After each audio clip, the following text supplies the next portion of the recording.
decide to wait until the last minute to finally work with us to save these credits, 1.5 million Americans will lose their health care.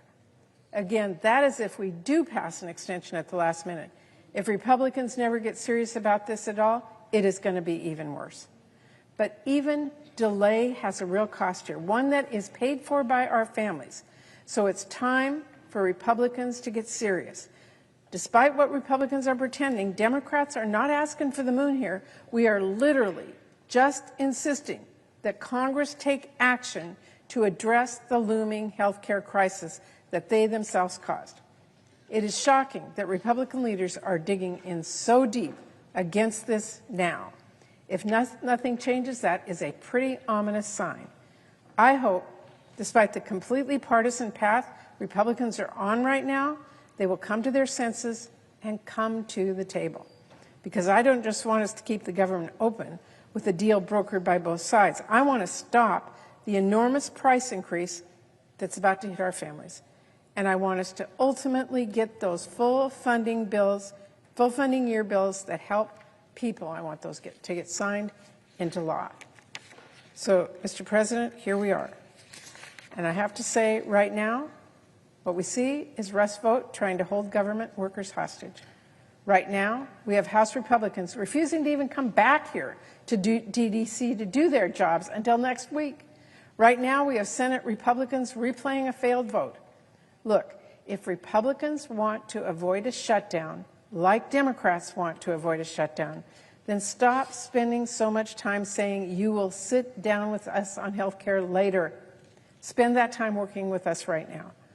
But if Republicans insist on writing a bill without any Democrats, they better pass it without Democrats too, because I'm a no. Democrats will continue to work to keep government open and to save your health care. I'm ready to keep the government open, as I said many times over the last several weeks, and I'm ready and I'm willing to stay at the table for as long as it takes. The question here remains, will Republican leadership get serious and negotiate? Thank you, Mr. President. I yield the floor.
Mr. President. Democrat Leader. We in a quorum? No. I move to proceed to the motion to reconsider the vote on passage of S2882. The question is on the motion. All those in favor say aye. Aye. Opposed, no. The ayes appear to have it. The ayes do have it. The motion is agreed to. I move to reconsider the vote on passage of S2882. The question is on the motion. All those in favor say aye. Aye. Those opposed? The ayes appear to have it. The ayes do have it. The motion is agreed to. The question occurs on passage of S2882. Upon reconsideration. I ask for the yeas and nays. Is there sufficient second? There appears to be. The clerk will call the roll. Ms. Alsobrooks, Ms. Baldwin, Mr. Banks, Mr. Barrasso, Mr. Bennett, Mrs. Blackburn, Mr. Blumenthal, Ms. Blunt-Rochester, Mr. Booker, Mr. Bozeman, Mrs. Britt, Mr. Budd, Ms. Cantwell, Mrs. Capito, Mr. Cassidy, Ms. Collins, Mr. Coons, Mr. Cornyn, Ms. Cortez Masto, Mr. Cotton, Mr. Kramer, Mr. Crapo, Mr. Cruz, Mr. Curtis.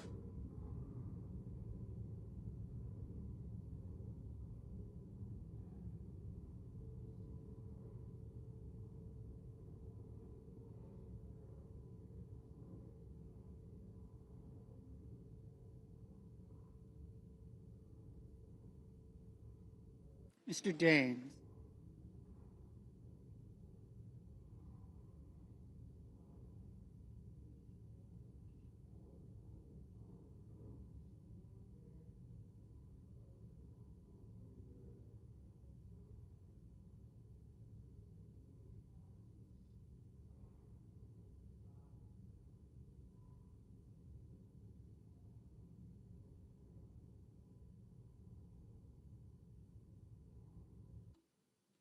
Mr. Daines.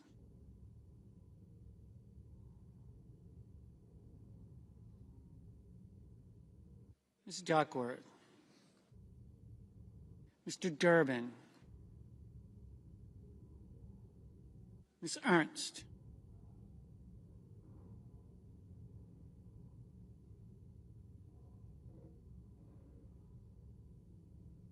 Mr. Fetterman. Mrs. Fisher. Mr. Gallego, Mrs. Gillibrand,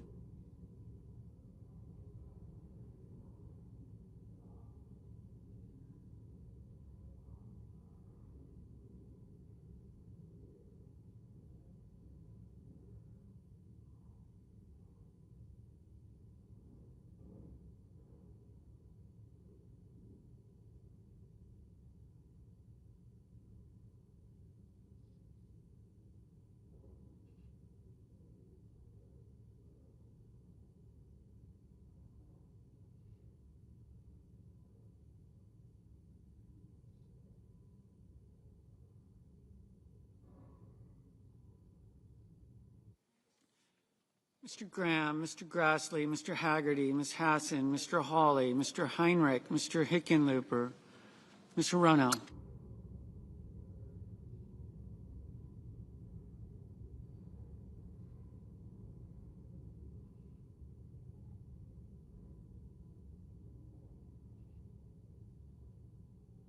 Mr. Hoven, Mr. Husted, Mrs. Hyde-Smith, Mr. Johnson, Mr. Justice, Mr. Kane, Mr. Kelly, Mr. Kennedy, Mr. Kim, Mr. King, Ms. Klobuchar, Mr. Langford, Mr. Lee, Mr. Lujan, Ms. Lummis, Mr. Markey, Mr. Marshall, Mr. McConnell, Mr. McCormick, Mr. Merkley,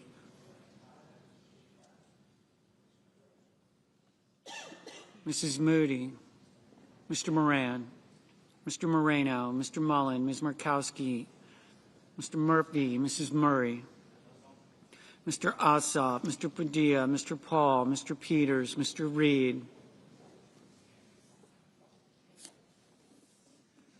Mr. Ricketts, Mr. Resch,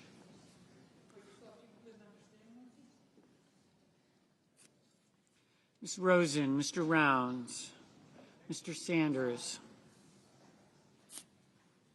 Mr. Schatz, Mr. Schiff, Mr. Schmidt, Mr. Schumer, Mr. Scott of Florida, Mr. Scott of South Carolina, Mrs. Shaheen, Mr. Sheehy, Ms. Slotkin, Ms. Smith, Mr. Sullivan, Mr. Thune, Mr. Tillis, Mr. Tuberville, Mr. Van Hollen, Mr. Warner, Mr. Warnock, Ms. Warren, Mr. Welch, Mr. Whitehouse, Mr. Wicker, Mr. Wyden, Mr. Young.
Senators voting in the affirmative: Blunt Rochester, Fetterman, Gillibrand, Hassan, Lujan, Markey, Murray, Schatz, Schumer. Senators voting in the negative: Capito, Curtis, Fisher, Graham, Johnson, Kennedy, Lee, Marshall, Hall, Scott of South Carolina, Thune.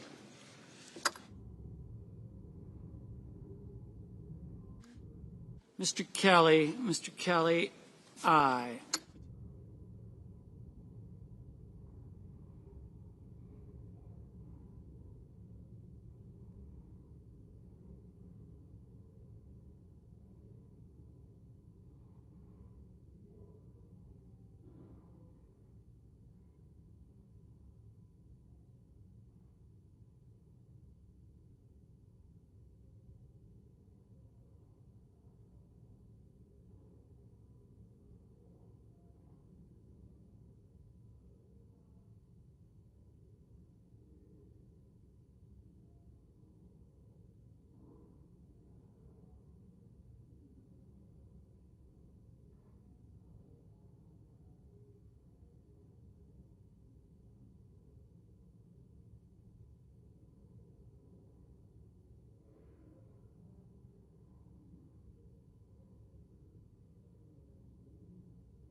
Mr. Rounds, no.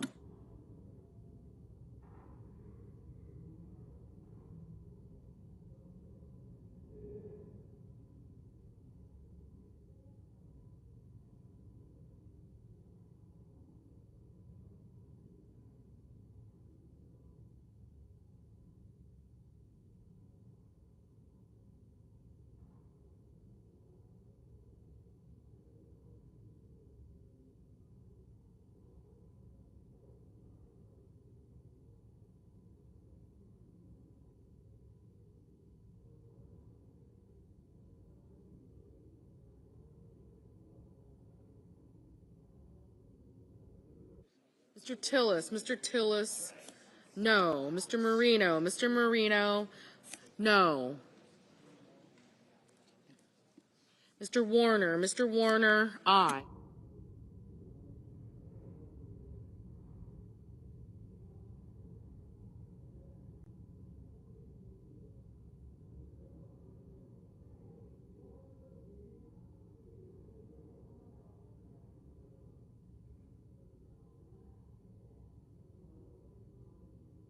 Ms. Cortez Masto, aye.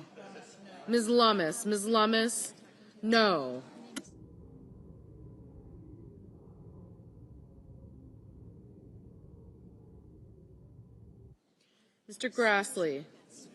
Mr. Grassley, no.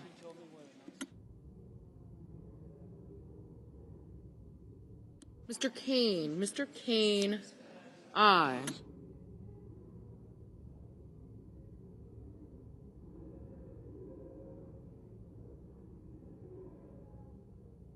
Mrs. Blackburn, no.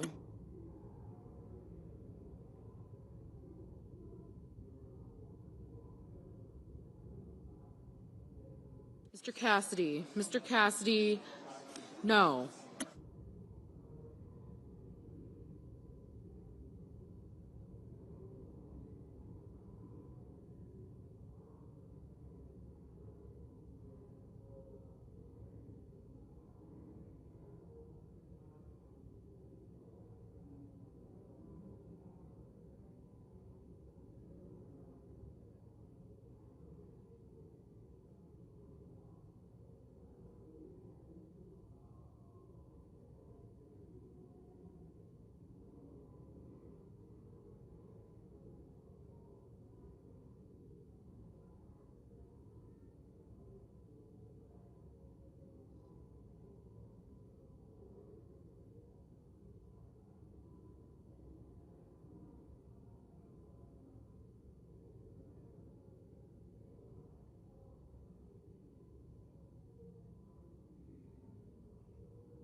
Mr. Merkley, aye. Mr. Cornyn, no.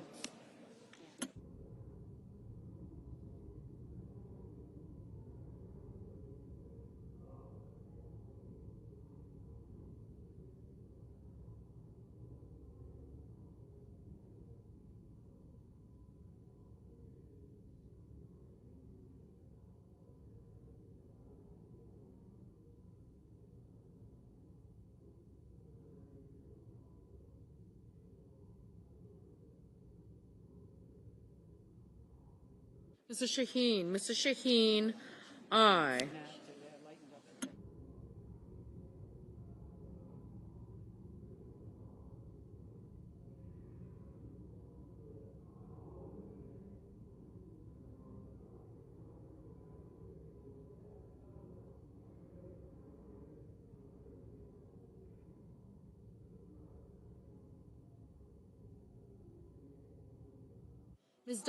Ms. Duckworth, aye.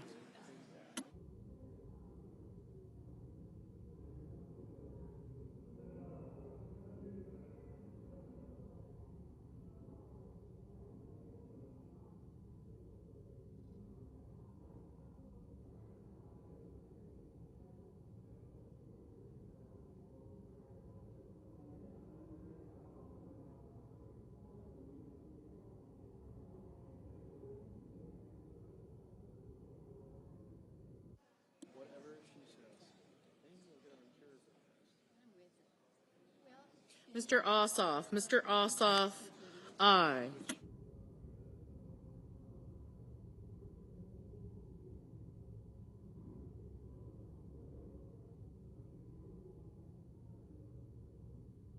Mr. Durbin. Mr. Durbin, aye. Mr. Banks. Mr. Banks, no.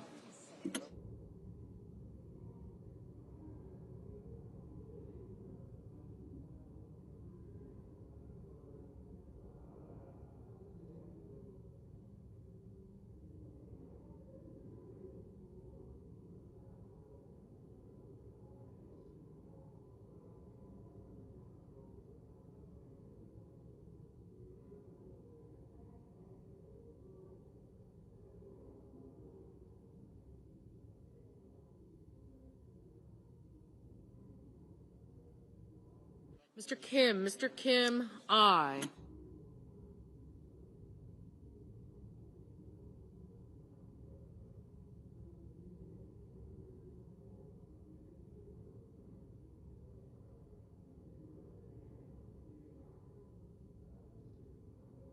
Ms. Murkowski, no.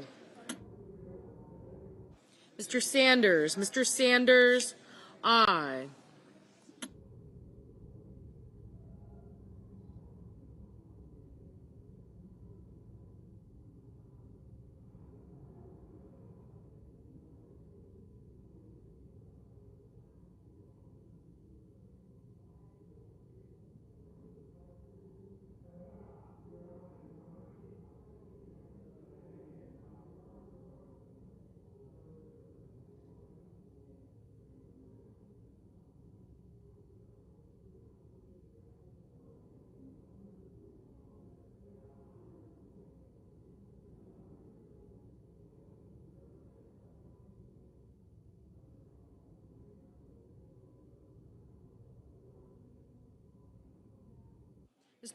Mr. Reed, aye.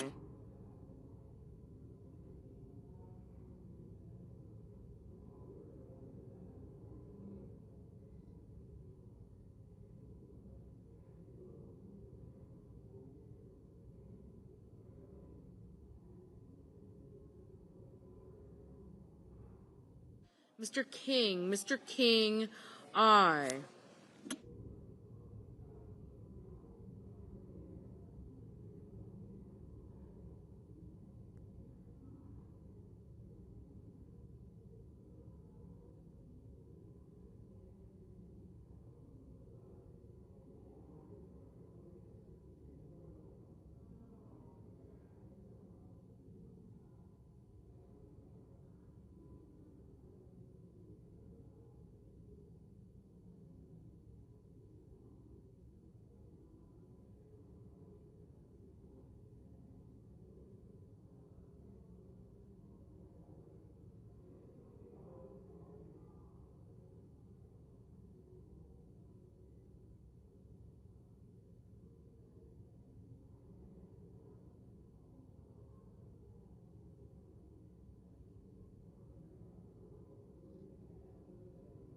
Ms. Klobuchar, aye.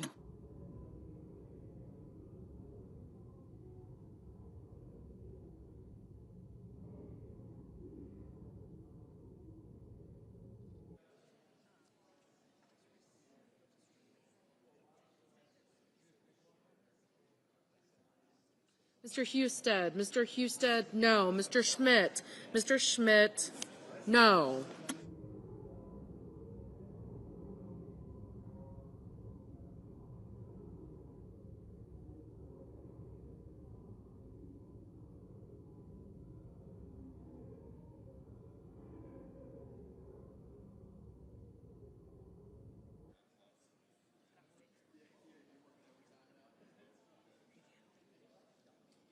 Ms. Ernst, no. Mr. Langford, no. Mrs. Hyde-Smith, no.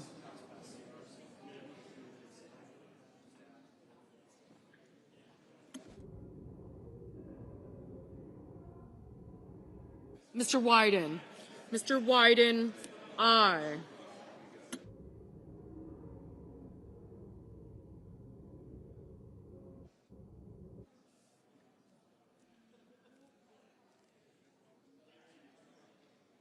Mr. Bennett. Mr. Bennett. Aye. Mr. Kramer. Mr. Kramer.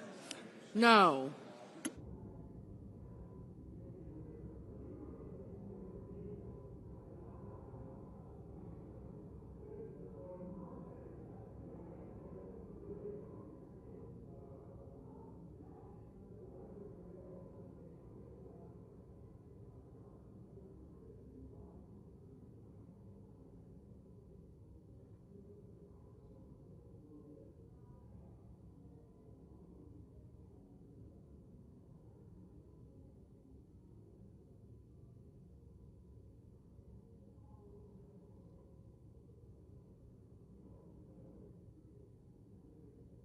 Mr. Tuberville. Mr. Tuberville. No.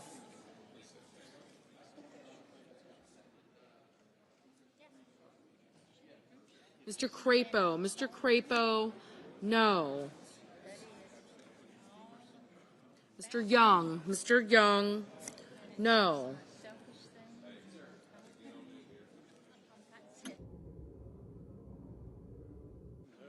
Mr. Justice. Mr. Justice. No.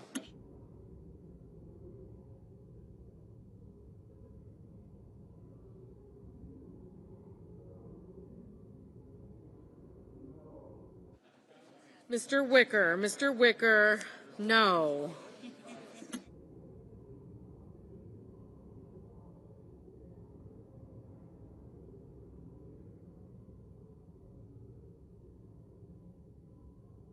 Mr. Blumenthal. Mr. Blumenthal. Aye.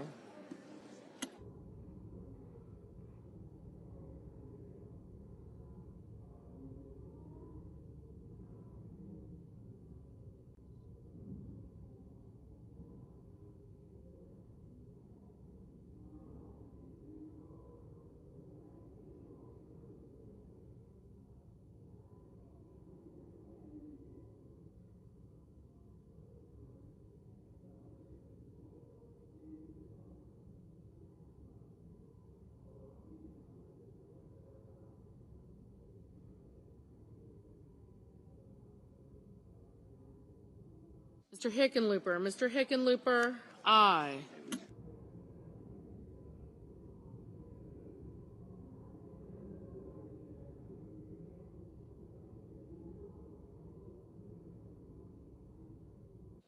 Mr. Scott. Mr. Scott of Florida. No.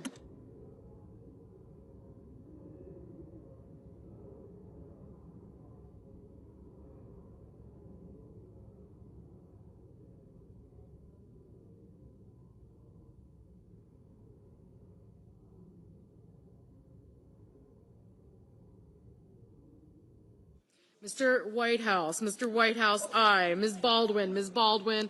Aye.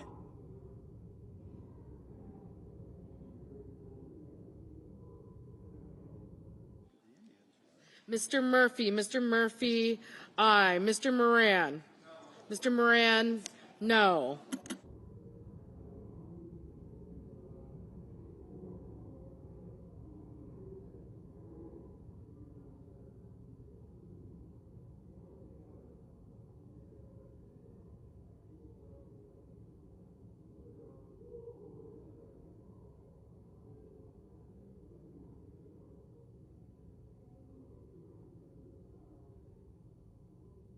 Mrs. Moody. Mrs. Moody. No.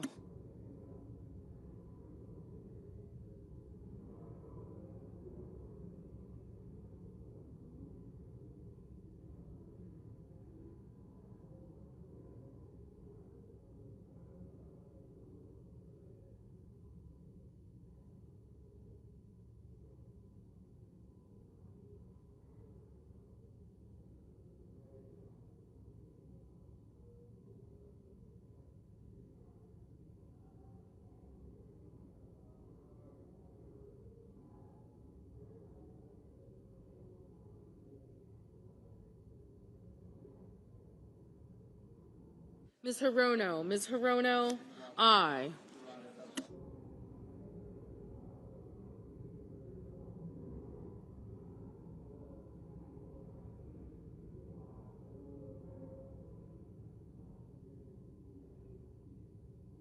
Mr. Heinrich. Mr. Heinrich, aye.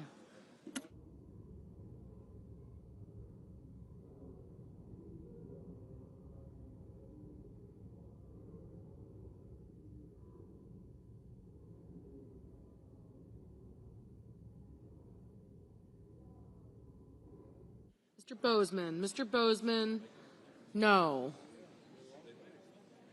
Mr. Barrasso. Mr. Barrasso, no.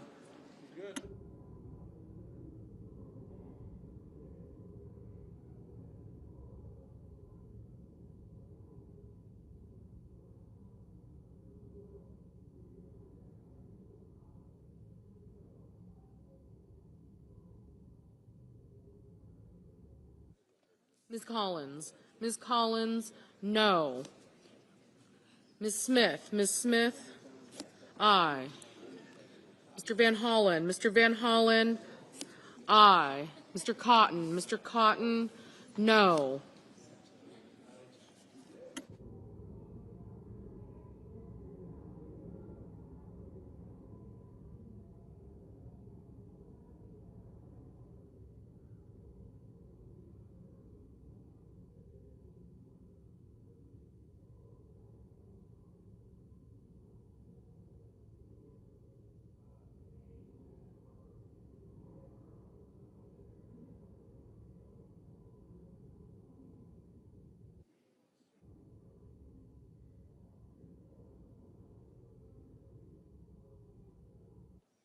Mr. Schiff. Mr. Schiff, aye. Ms. Warren. Ms. Warren, aye.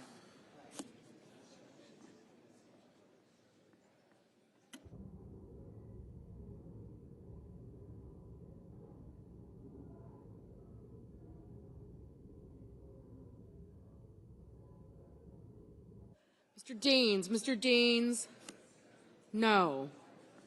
Ms. Cantwell. Ms. Cantwell, aye. Mr. McCormick. Mr. McCormick, no.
Mr. Budd. Mr. Budd, no.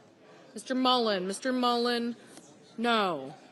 Mr. Peters. Mr. Peters, aye.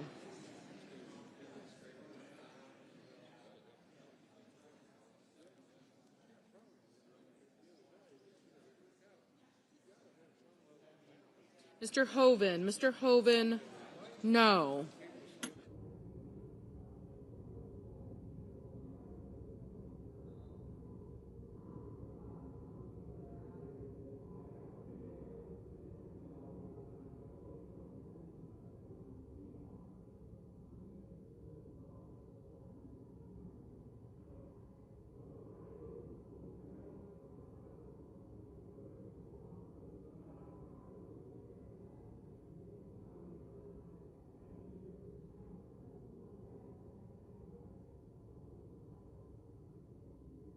Mr. Risch. Mr. Risch, no.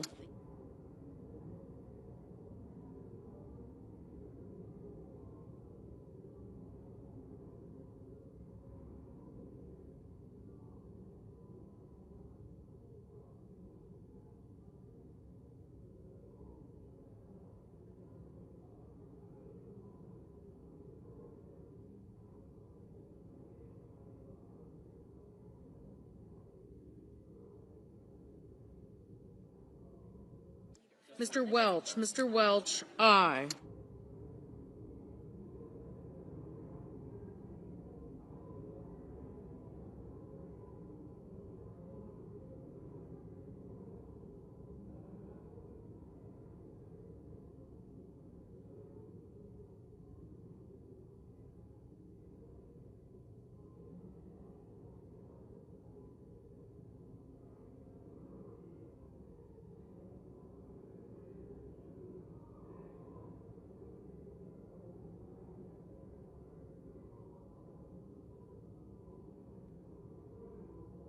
Ms. Britt. Mrs. Britt, no.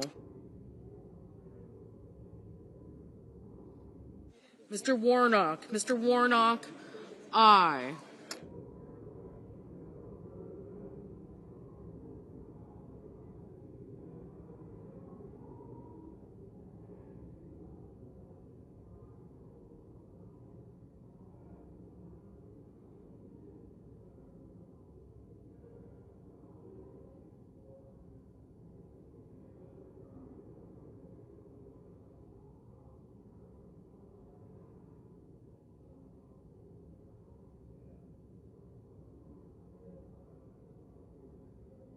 Ms. Also Brooks. Ms. Also Brooks, aye.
Mr. Ricketts. Mr. Ricketts, no.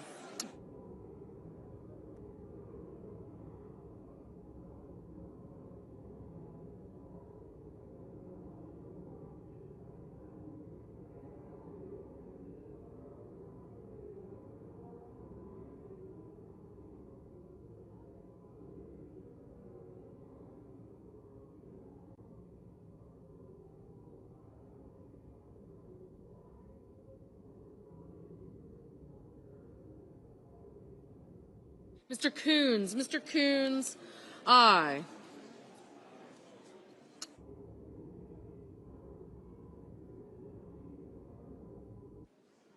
Mr. Booker. Mr. Booker, aye.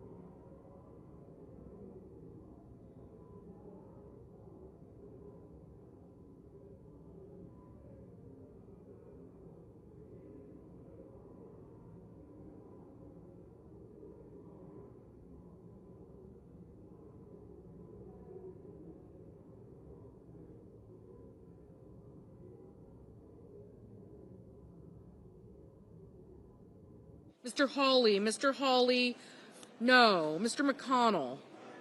Mr. McConnell, no.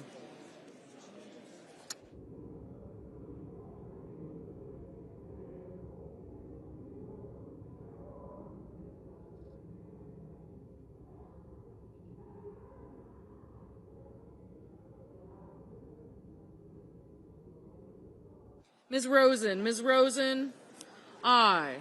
Mr. Gallego, Mr. Gallego, aye. Ms. Slotkin, Ms. Slotkin, aye.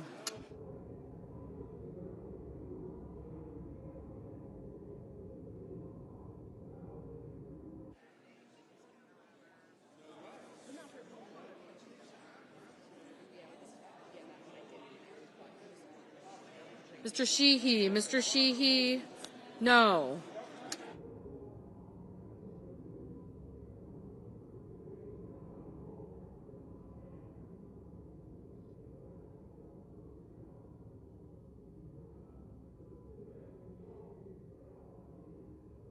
Mr. Haggerty, Mr. Haggerty, no. Mr. Sullivan, Mr. Sullivan, no.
Mr. Cruz, no.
Mr. Padilla. Mr. Padilla, aye.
Hello.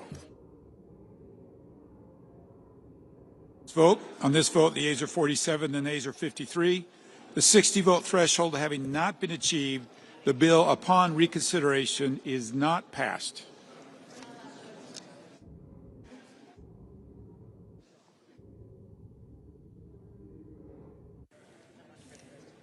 Mr. President, The Senate will please be in order. Mr. President, we have order, please. Please take your conversations outside the chamber. In a few minutes, the Senate is going to vote on the Republican partisan status quo bill. It's a partisan status quo bill. The Republican CR was the wrong option for America a week ago. It remains the wrong option today because it does nothing, absolutely nothing, to solve the biggest health care crisis in America. As we speak, tens of millions of Americans are getting letters in the mail informing them that their health care premiums are about to shoot up by an average of 114%. For a working-class family that needs health care, this is a huge increase. It's going to dramatically hurt them. And our Republican colleagues want to do nothing about it. 4 million people are about to lose coverage. 24 million people will see their health care costs go up. And even if you don't have ACA, the insurers are going to raise rates on you because they're getting so much less money because of all the cuts my colleagues made. This is a crisis. Now, I know the leader is going to show a poll that says that Democrats will be blamed for the shutdown. There are many more polls that show Republicans are blamed. The question in that poll is biased. Biased. In the New York Times, but it's biased. If you turn the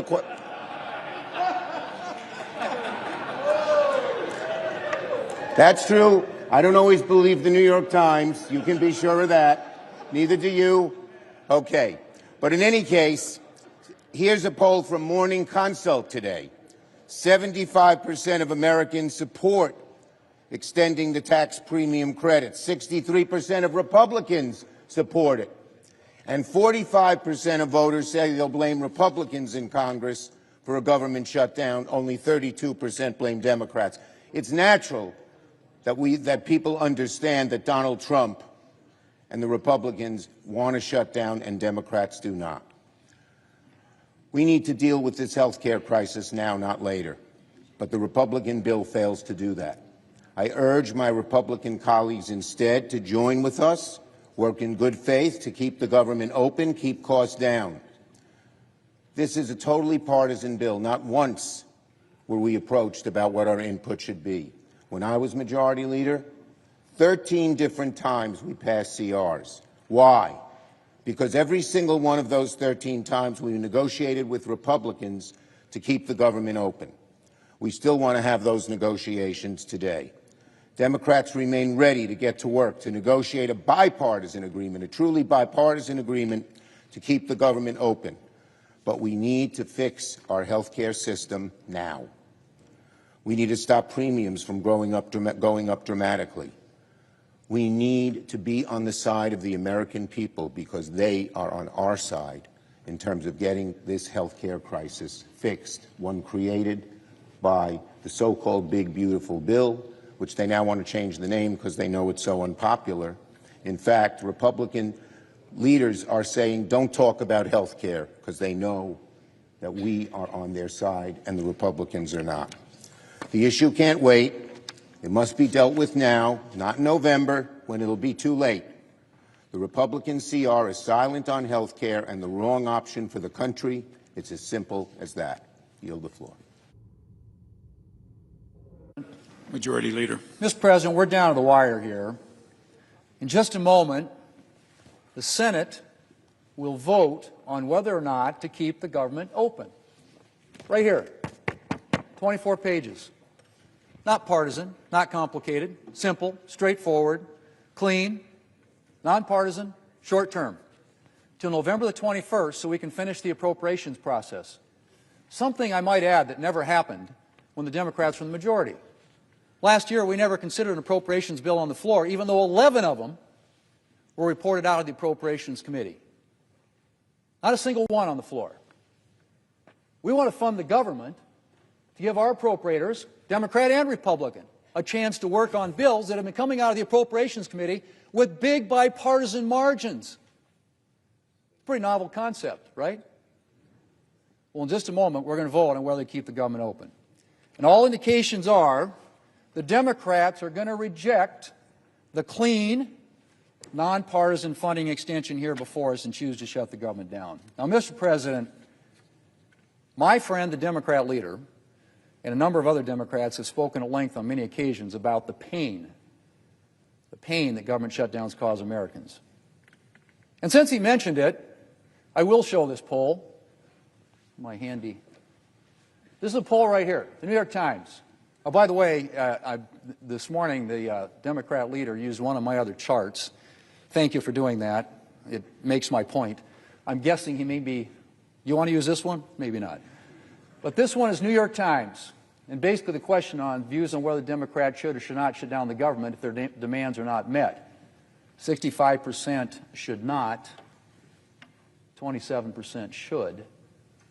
Now, granted, I mean, I don't think the issue here is who gets the blame, who gets the political blame. That's not what this should be about. This issue, honestly, folks, is about the American people. A lot of Democrats, a lot of Republicans, a lot of independents want us to keep the government open. So why are the Democrats doing this? As was mentioned 13 times when they had the majority, we did short-term continuing resolutions. Republicans delivered, voted with Democrats to fund the government. Well, I know why we're doing this, Mr. President. The Democrats' far-left base said jump. The Democrat leaders said how high. But the far-left's determination to oppose anything President Trump has ever said or done is not a good reason for subjecting the American people to the pain of a government shutdown. So I would say to my Democrat colleagues who still care more about their constituents than the dictates of far-left interest groups, think about what you're doing. Democrat leaders may be determined to take government funding hostage for their own partisan purposes. You don't have to join them. We can pass a clean, nonpartisan bill and get back to the business of the American people. Mr. President, I move to proceed to the motion to reconsider the vote on passage of H.R. 5371. The question is on the motion. All in favor, say aye. Aye. All opposed, say nay. The ayes appear to have it. The ayes do have it. The motion is agreed to. Mr. President, I move to reconsider the vote on passage of H.R. 5371. The question is on the motion. All in favor, say aye. All opposed, nay. The ayes appear to have it. The ayes do have it. The motion is agreed to. The question occurs on passage of the bill upon reconsideration. Mr. President, I ask for the ayes and nays. Is there sufficient second? There appears to be. There is. The clerk will call the roll. Ms. Alsobrooks. Ms. Baldwin.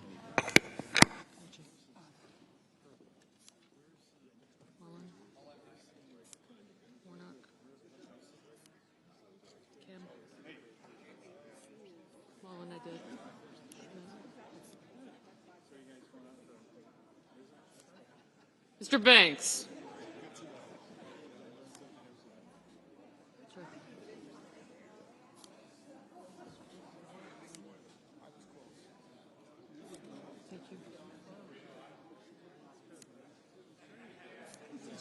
Thank you. Thank you. Warren, Markley.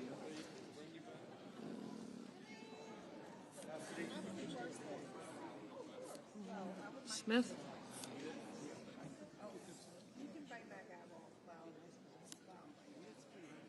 Gotcha.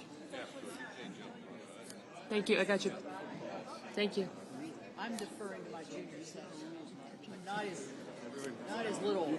Cellmate. Thanks. Thank you. Well, I said you, but not the cellmate.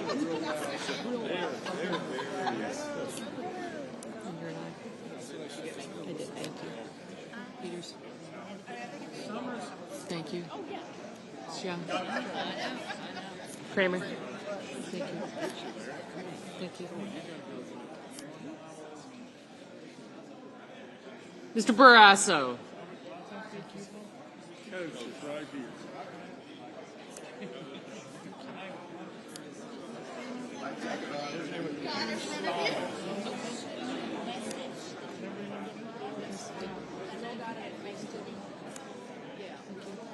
Bozeman's next.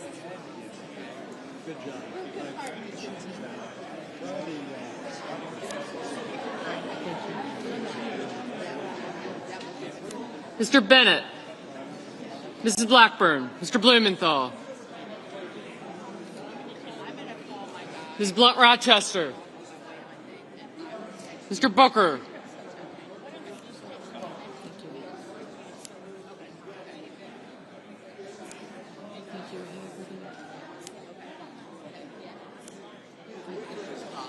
Sullivan, Mr. Bozeman, Mrs. Britt. Thank you. Mr. Budd, Ms. Cantwell. Mrs. Capito, Mr. Cassidy, Ms. Collins, Mr. Coons. I got you. Thank you.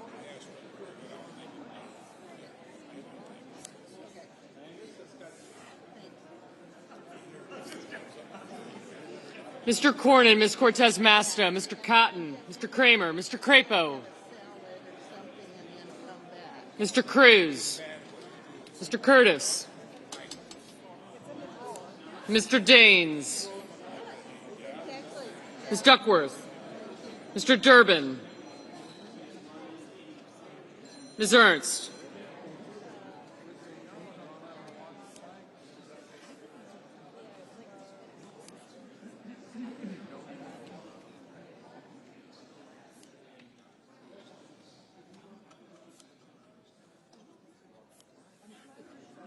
Mr. Fetterman.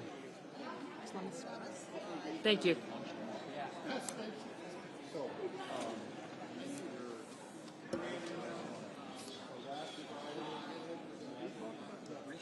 Thank you. Mrs. Fisher. Mr. Gallego. Mrs. Gillibrand. Mr. Graham. Mr. Grassley. Mr. Haggerty, Ms. Hassan, Mr. Hawley, Mr. Heinrich, Mr. Hickenlooper, Ms. Hirono, Mr. Hoven, Mr. Husted, Mrs. Hyde-Smith, Mr. Johnson, Mr. Justice, Mr. Kane, Mr. Kelly, Mr. Kennedy, Mr. Kim, Mr. King, Ms. Klobuchar, Mr. Langford, Mr. Lee. Thank you. Mr. Lujan, Ms. Lummis, Mr. Markey, Mr. Marshall, Mr. McConnell, Mr. McCormick, Mr. Merkley, Mrs. Moody, Mr. Moran, Mr. Marino, Mr. Mullen, Ms. Murkowski,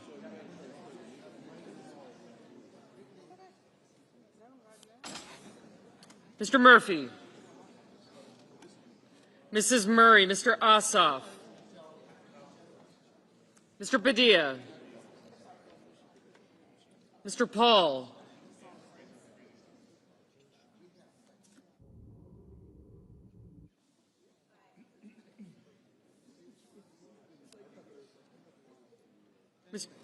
Mr. Peters, Mr. Reed, Mr. Ricketts, Mr. Risch, Ms. Rosen, Mr. Rounds, Mr. Sanders, Mr. Schatz, Mr. Schiff, Mr. Schmidt, Mr. Schumer, Mr. Scott of Florida, Mr. Scott of South Carolina, Mrs. Shaheen, Mr. Sheehy, Ms. Slotkin,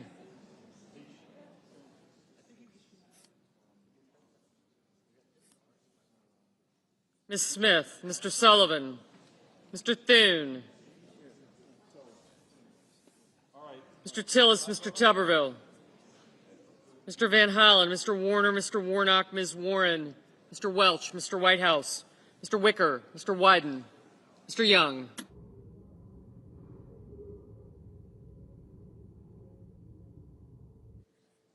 Senators voting in the affirmative: Barrasso, Blackburn, Bozeman, Britt, Budd, Capito, Cassidy, Collins, Cornyn, Cortez Masto, Cotton, Kramer, Crapo, Cruz, Curtis, Daines, Ernst, Fisher, Graham, Grassley, Haggerty, Hawley, Husted, Heidsmith, Johnson, Justice, Kennedy, King, Lummis, McConnell, McCormick, Moody, Moran, Marino, Mullen, Ricketts, Risch, Schmidt, Scott of Florida, Sheehy, Sullivan, Tillis, Tuberville, Wicker, and Young.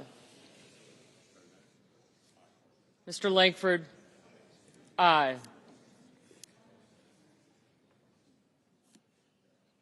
Senators voting in the negative: also Brooks, Baldwin, Bennett, Blumenthal, Blunt Rochester, Booker, Duckworth, Durbin, Hickenlooper, Hirono, Kane, Kim, Klobuchar, Lujan, Merkley, Murray, Padilla, Peters, Reed, Rosen, Sanders, Schatz, Schiff, Schumer, Slotkin, Smith, Van Hollen, Warner, Warnock, Warren, Welch, Whitehouse, and Wyden. Ms. Cantwell, no.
Mr. Fetterman, aye.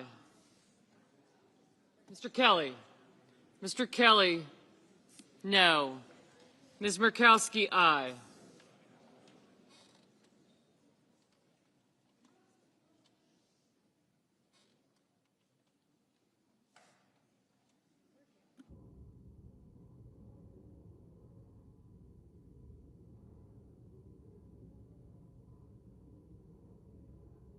Mr. Ossoff, no. Mr. Banks, aye.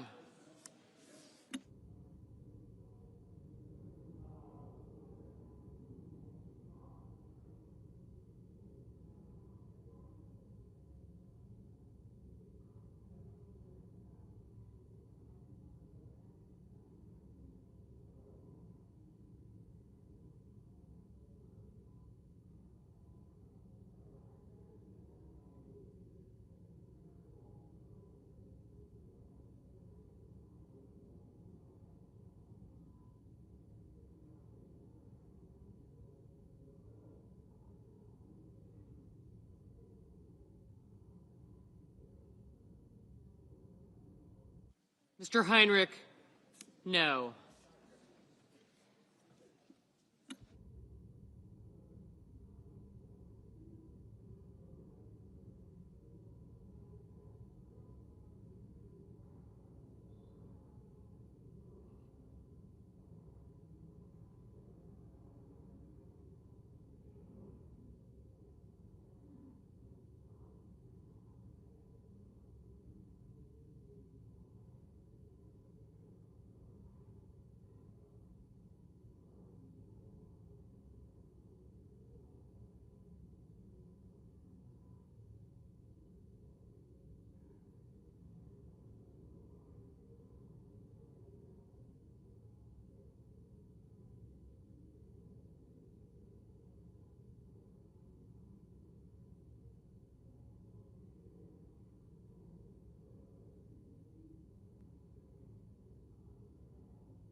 Mr. Thune, aye.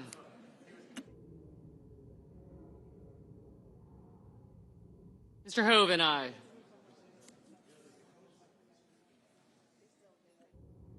Mr. Gallego. Mr. Gallego, no.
Mrs. Gillibrand, no. Mr. Murphy, no.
Mr. Coons, no.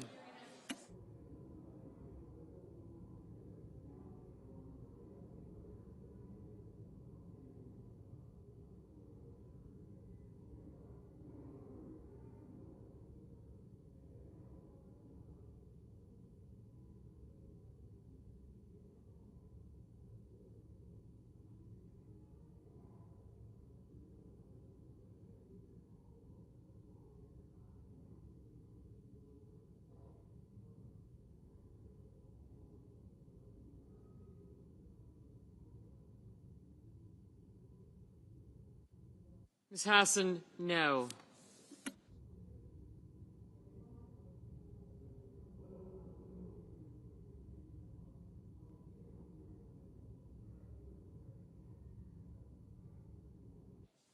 Mr. Markey, no.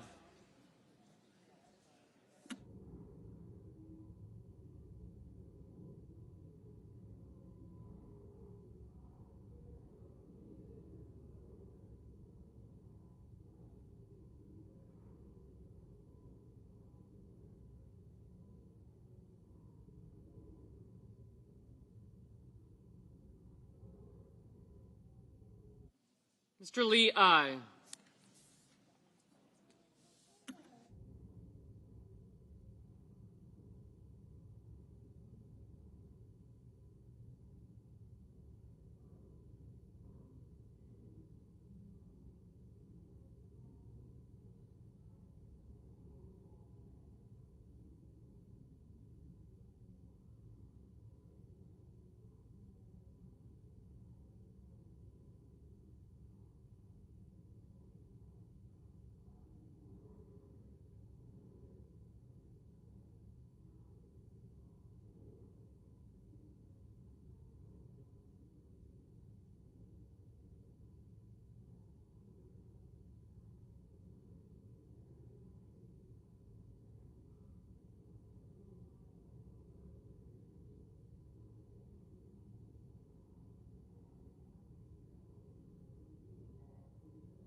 Mrs. Shaheen, no.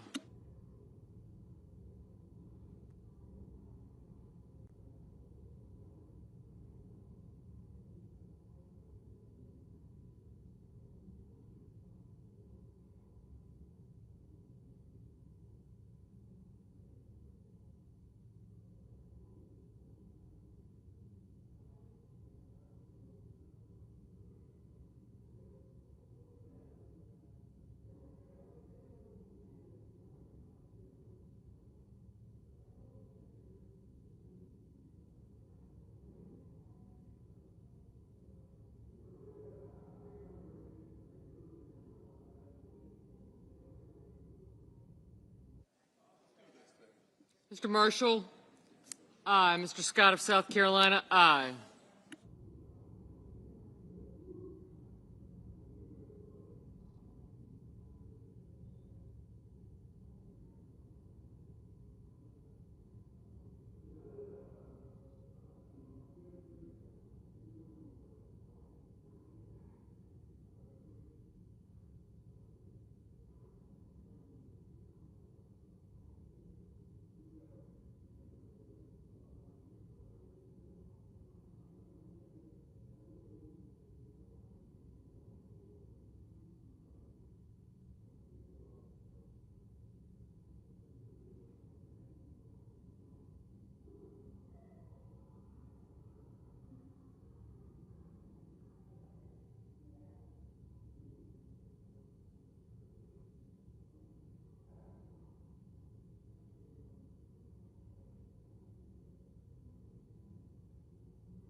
Mr. Rounds, aye.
Mr. Paul, no.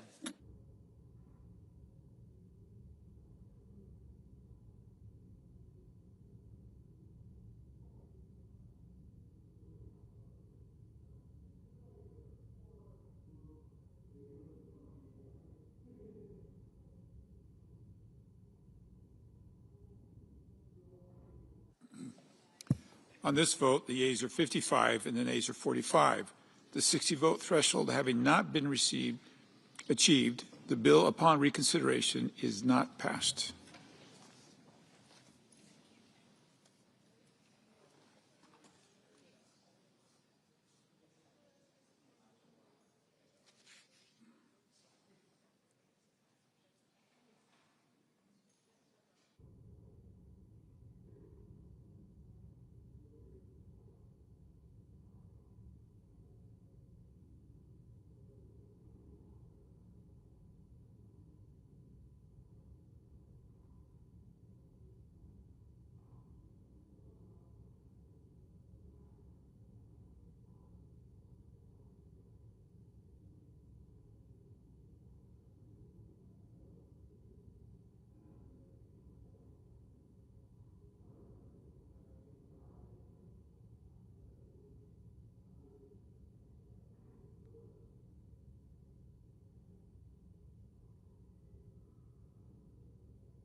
President. Senator from Kansas. Mr. President, thank you. We just, for a second time, failed to pass a continuing resolution to allow the federal government to continue to operate. It's because we are coming to the end of the fiscal year. The appropriation bills have not all been approved, although almost all of them have been approved and brought to approved by the Senate Committee on Appropriations, and several of them have been passed here in the United States Senate. This makes no sense to me. This is not a shutdown that makes any sense at all, and the American people, Kansans, deserve something different from the United States Senate. Every city council or commission, every school board,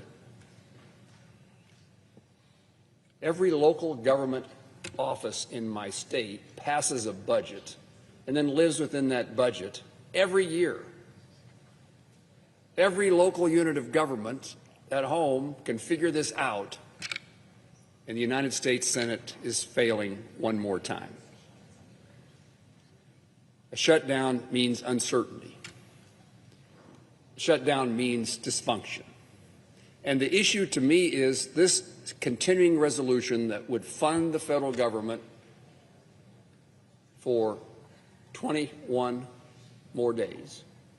I'm going to say that differently, till November the 21st. A short period of time is designed to avoid that dysfunction, to avoid that uncertainty. All that's required is that we pass a continuing resolution, 60 votes in the United States Senate, to keep government functioning so, and this is the reason it makes no sense to me, so that we can pass the remaining appropriation bills, all but one of which has been passed by the Senate Appropriations Committee, and most in hugely bipartisan ways. And for whatever purpose and for whatever reason I don't understand, that seems beyond our capability. I understand there are those who wish to bring other issues to this bill. Could we do one thing at a time, and when that one thing is as important as the continuing resolution, to do it right now, to do it yesterday, to do it tomorrow? We can't pass a continuing resolution because there are those who want to bring other issues into the bill. Could those other issues not be considered at a later time? Seems to me that passing appropriation bills, the federal government functioning, is one of the primary necessities and responsibilities of the United States Senate, of the Congress of the United States.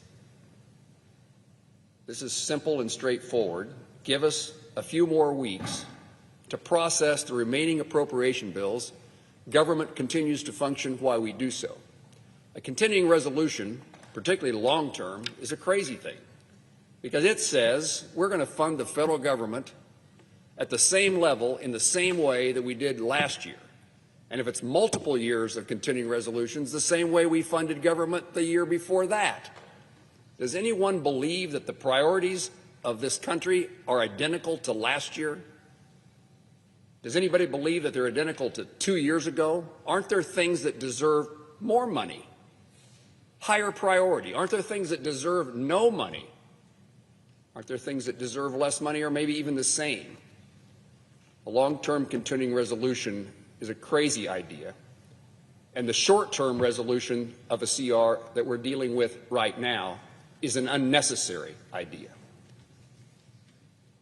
It's unnecessary because we can pass the appropriation bills and avoid a long-term CR, and we just need the time to do it.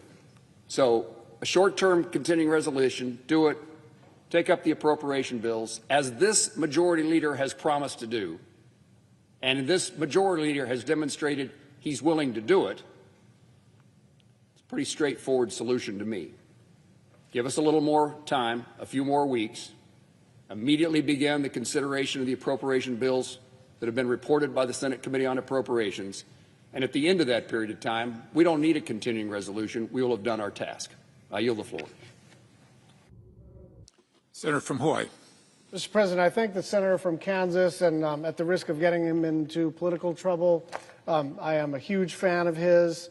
But I want to address the question that he asked, which I think is a legitimate one, which is, what's the hurry on the Affordable Care Act premiums? And there's a really straightforward answer, which is that people are getting letters tomorrow from their insurance carriers. Around 24 million people are going to get letters anytime from now until mid-November.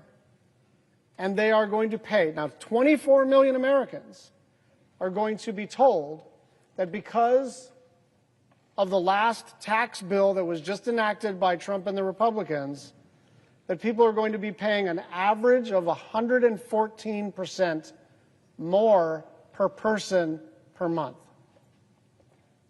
So it's not like we just went into a lab and cooked up an issue to try to hijack some unrelated moving legislative vehicle. The reason for this is that 24 million Americans are specifically on the ACA exchange, and they're absolutely going to get hosed. And because we're all in the same risk pool, it's not just people on the ACA exchange that are going to see massive increases in their health care premiums.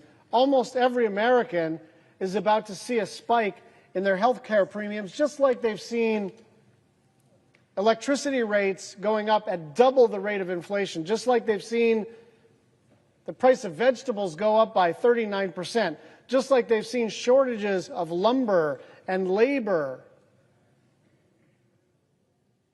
We have an opportunity to do something because our Republican colleagues, at least some of them, understand the magnitude of this problem for their constituents. And so the normal thing to do in a functioning legislative body where the President of the United States does not believe that he is an elected monarch is to try to negotiate some accommodation. After all, these are all of our constituents. It's not like they're exclusively in urban areas or something. They're not exclusively Democrats. In fact, they're slightly more Republican than Democrat on the ACA exchange.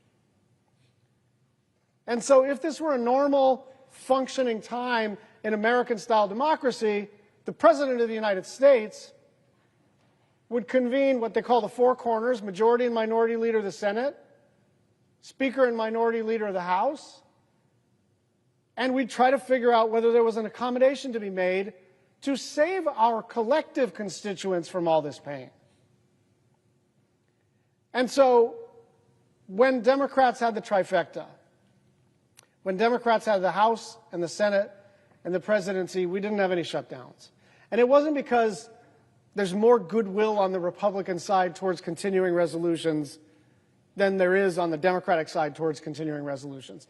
The reason is because Chuck Schumer and Nancy Pelosi sat down with Mitch McConnell and Kevin McCarthy or whomever it was and the president, and they figured out a deal. Even to raise the debt ceiling, Kevin McCarthy said, not for free. So this idea that the minority party, only this minority party, only in this time in United States Senate history, we are to shut up and do whatever we are told. And what's worse is they're asking the majority party to do the same thing. This president believes that he's a monarch. This president finds the legislative branch to be a nuisance. And you know what? The legislative branch is a nuisance. That's the architecture of the Constitution of the United States. We're supposed to be in a struggle with each other. We're supposed to argue and fight. And then we're supposed to come to an accommodation. But we can't come to an accommodation until there's a meeting. And so we're going to be here fighting for health care, and we're also going to be here fighting to reopen the government. If the clock strikes midnight and we're not able to avert this shutdown, then we are going to be here ready to deal. We understand we're not going to get everything we want.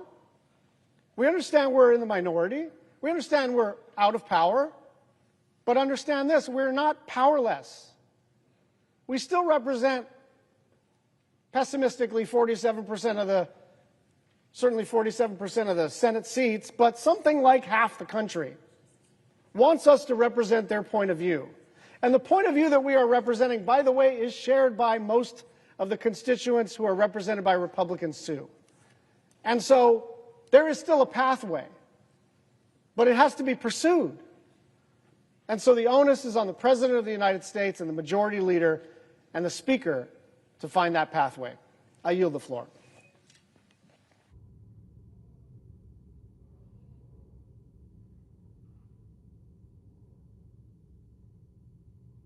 President. Senator from Nevada. Thank you, Mr. President. We're just a few hours away from the start of a government shutdown that could have been prevented by Washington Republicans just talking to us. But Donald Trump and Washington Republicans chose to once again put politics ahead of the American people.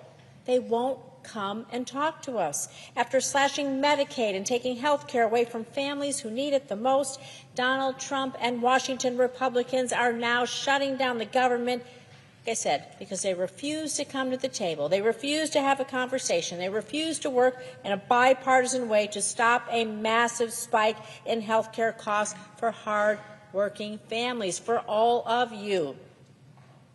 And that's it. That's it. This is why Trump's about to shut down the entire federal government. You know, my dad often said, if you don't have your health, you don't have anything. And it's clear that Donald Trump and Washington Republicans want you to have nothing. Nothing. Because they're doing everything they can to take away health care from as many Americans as possible. And for every American, everyone out there, your health care premiums are about to double. About to double. Everybody across the board. So while Republicans, those folks here in Washington, fight for billionaires, Democrats are here fighting for you, for your health care, for your ability to see a doctor, get your prescriptions without breaking the bank.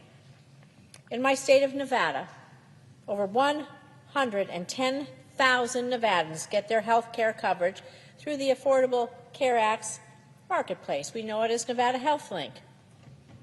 Nearly 95,000 of those families are able to afford their premiums using Nevada Health Link, thanks to what we call the enhanced premium tax credits. So I want to be clear, because there's a lot of misunderstanding here. It's not a handout. It isn't welfare. It's just a tax break that helps lower the costs for for nearly 95,000 Nevadans so they can afford to buy an insurance policy, so they can go to the doctor when they're sick and have a copay, and go to the pharmacy to get their medication for a copay, so they can just afford their insurance.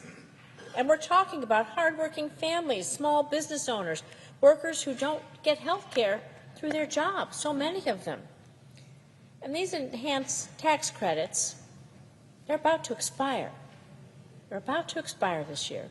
And if Congress fails to act, health care costs across the board will double for everyone. Everyone. So when premium costs go up, many families won't be able to afford it any longer, meaning they'll lose their care. And the ones who can afford it, their deductible is going to be so high, they're never going to meet it, and they're still going to be paying out of pocket in ways they can't afford. You know, more than 38,000 people in my state alone, well, they're going to probably lose their coverage right away, all because Washington Republicans just refuse to extend this tax credit, allowing them to purchase their own insurance. Families, sadly, are going to be forced to make impossible choices. They'll be forced to delay care. They'll skip doctor's visits. They'll cut their medication in half. Cut those pills, give them half a shot of insulin to make ends meet. And these choices are real. They're real for these families, and sometimes they have tragic consequences. And since the beginning of this year, Democrats have been trying to work in good faith with Washington Republicans to extend these ACA enhanced premium tax credits and protect Americans' health care coverage. We've even introduced bills to extend the tax credits. We've tried to pass them right here on the floor. And at every turn, Washington Republicans have refused. They refused to hear your voice, refused to listen to you. My phone is ringing off the hook about people scared to death about losing their health insurance. And earlier today, when given an opportunity to keep the government open and extend the credits, every Republican voted no. Instead of working with Democrats to keep health care affordable, Washington Republicans are holding the government and the American people's health hostage to score political points. So I'm going to be clear here. We will not be bullied by Donald Trump, and we will not be bullied by Washington Republicans into sacrificing your health care, the health care of American families, of our children, of our seniors, of our friends and neighbors. Not now, not ever. Trump can't bully us into taking away your health care. Nevadans sent me here to fight for them, not to cave and let Washington Republicans and Donald Trump take away your ability to go to the doctor and get your medication. Everyone should have access to affordable, quality care. Health care is not a bargaining chip. It's not a political weapon. It's a lifeline. And Washington Republicans have the power. They have the power to prevent this shutdown today. Just come and talk with us. So I urge them to do their jobs. Come to the table, have a discussion, have a negotiation, extend the ACA premium tax credits, put people over politics. The time is now. Thank you. I yield the floor.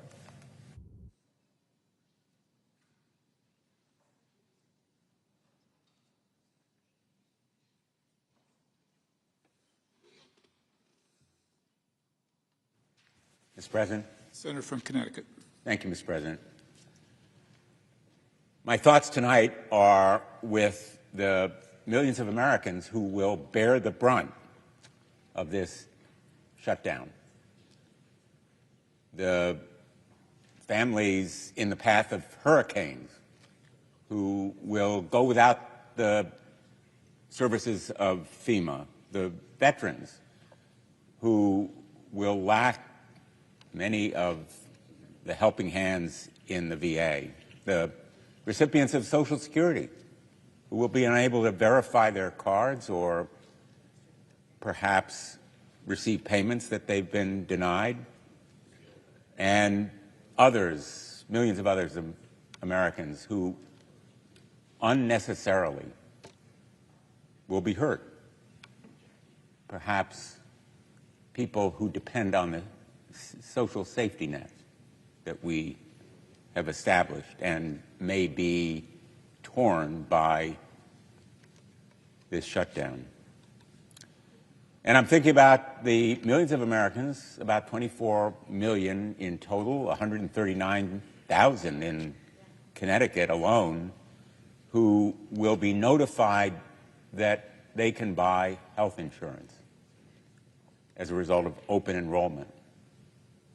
But what they lack in information is whether or not that health insurance will be affordable, because they have no way of knowing whether it will extend beyond the end of the year, those subsidies that are so essential to their affording health care.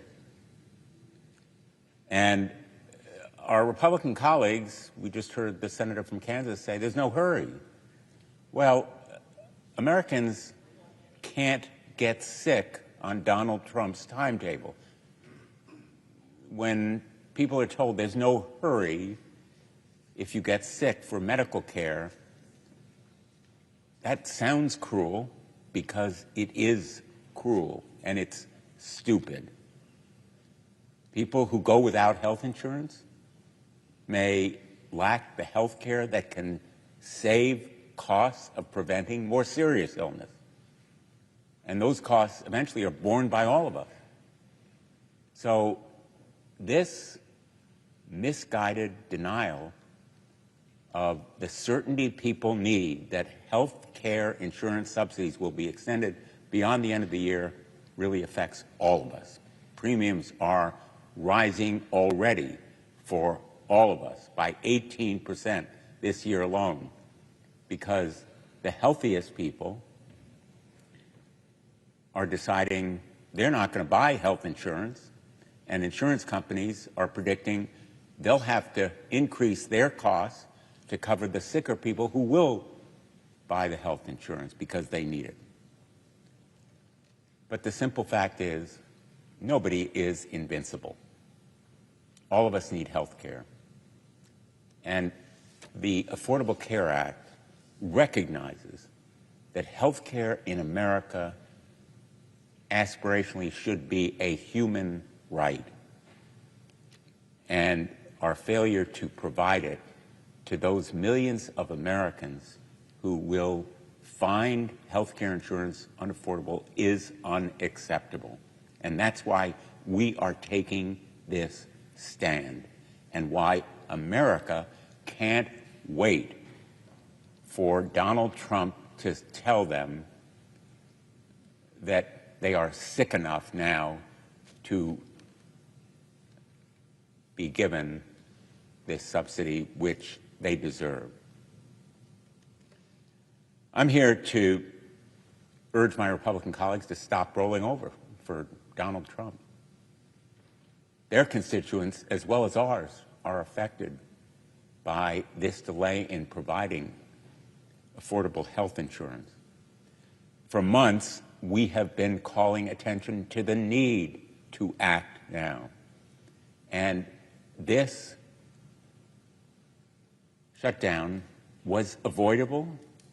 The path to stopping it was available, and shortening it, assuming it will occur, is still a possibility. If we come together, if Republicans are willing to negotiate, if they come back to town, House Republicans are out of town. They are out of touch with reality. And the way forward is simply bipartisan negotiations, coming together, reaching a solution, as is the way shutdowns have been avoided in the past. The fact is that Donald Trump's so-called big, beautiful bill, actually a big, blatant betrayal, along with inaction and avoidance by Republicans, are already wreaking havoc on Americans. In Connecticut, health insurance rates for 2026 have increased by nearly 18%, the largest increase in the last 6 years. Without the subsidies, consumers with ACA coverage will see premium increases in the range of 75%. I have visited with hospitals, community health centers, physicians, and many more who have raised their deep concerns about the impending cuts in Medicaid. The budget bill Republicans passed in July is threatening also Medicaid coverage for 158,000 Connecticut residents. And anyone lucky enough to keep their coverage will see reduced benefits as the state struggles to make up the differences in lost federal revenue. Americans and our health care system simply can't afford to be nickel and dime like Republicans are forcing them to do. The ACA premium tax credits have protected millions of Americans from higher health care costs. They've reduced the number without health care insurance. They've provided robust choices for consumers and provided stability for health care providers, particularly in rural areas, and there are rural areas affected in Connecticut. And in addition to the impending cuts in Medicaid, Republicans are refusing to extend these subsidies. It is cruel, it is unnecessary, it is dumb. So I'm here to advocate for the 139,000 Connecticut residents who depend on these credits and the 24 million Americans who are making decisions about health care insurance coverage right now at their kitchen tables, in their living rooms, in their homes. It should not be a partisan issue. At the end of the day, it's a choice. Do we choose a highly successful solution that has reduced health care costs for the whole nation, or do we allow the clock to run out and raise health care costs for families in every state in this country? That choice can still be made in the next 24 hours, in the next 2 days, to shorten and lessen the pain that will be felt by Americans. I choose to stand with working families. I will fight, and we are unified in our fight as a matter of conscience and conviction. We will not be bullied. Donald Trump should know that we will stand strong for working families in America. They deserve health care. It is about saving health care and holding Donald Trump accountable to follow the law. When there is a budget, when it's passed by Congress and signed by the President, he cannot be allowed to simply ride roughshod over it and disregard it. It is the rule of law and health care that's at stake here, and I will fight for them. Thank you, Mr. President. I yield. The senator from Rhode Island. Well, we are headed into a miserable situation. It is a miserable situation for all of the federal employees around the globe who are going to be put into shutdown mode. It is a miserable situation for our country as the rest of the world looks at us as the gang that can't get its act together and pass simple funding bills for the government. It is an extraordinarily frustrating moment to be here now. There are very few people for whom this is not a miserable prospect, but there are a few of them, and one of them is OMB Director Russell Vought, who is a strange character who has spent his life in the care and feeding of the fossil fuel industry and big polluters, and who takes a perverse joy in destroying American government from the inside. Mr. President, I see that the Majority Leader has come to the floor, asked unanimous consent that when he is concluded and I pick my remarks back up, my remarks be linked back together as if they had been made without interruption. Without objection. With that, I yield the floor to the Leader. Thank you, Mr. President. Thank the senator from Rhode Island for yielding. I'll be very quick here. Mr. President, I ask unanimous consent that the Senate be in a period of morning business with senators permitted to speak therein for up to 10 minutes each. Without objection. I ask unanimous consent that the Senate now proceed to the in-block consideration of the following resolutions which are at the desk: SRS 427, SRS 428, SRS 429. Is there an objection to proceeding en bloc? Without objection, the Senate will proceed en bloc. Mr. President, I ask unanimous consent that the resolutions be agreed to, the preambles be agreed to, and the motions to reconsider be considered made, laid upon the table, all in block. Without objection. Mr. President, I ask unanimous consent that the Committee on Judiciary be discharged from further consideration. The Senate now proceed to SRS 396. The clerk will report. Senate Resolution 396, condemning the tragic act of violence on September 10, 2025 in Evergreen, Colorado, and so forth. Is there objection to proceeding to the measure? Without objection, the committee is discharged and the Senate will proceed. Mr. President, I ask unanimous consent that the resolution be agreed to, the preamble be agreed to, and the motions to reconsider be considered made and laid upon the table. Without objection. I ask unanimous consent that when the Senate completes its business today, it stand adjourned until 10 a.m. on Wednesday, October the 1st, that following the prayer and pledge, the journal proceedings be approved today at the morning hour be deemed expired, and the time for the two leaders be reserved for the use later in the day. Morning business be closed, and Senate resume consideration of calendar number 115, S2296. Without objection, so ordered. Mr. President, for the information of my colleagues, senators should expect 3 votes at 11 a.m. and further votes later in the day. If there's no further business to come before the Senate, I ask that it stand adjourned under the previous order following the remarks of my colleagues. Without objection. The senator from Rhode Island. So there will be misery ahead for most normal people, not counting the weird ones who like inflicting pain and doing damage for the benefit of a bunch of creepy right-wing billionaires who've propped them up their whole lives. And the reason we're here is really twofold. One, as they've shown during the Trump regime, Republicans really don't want to govern. They want to rule.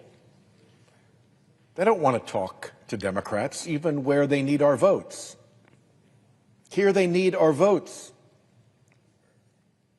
And yet, what have we been offered to get those votes? Nothing. Not even discussions. The president only met with the Democratic leaders just yesterday.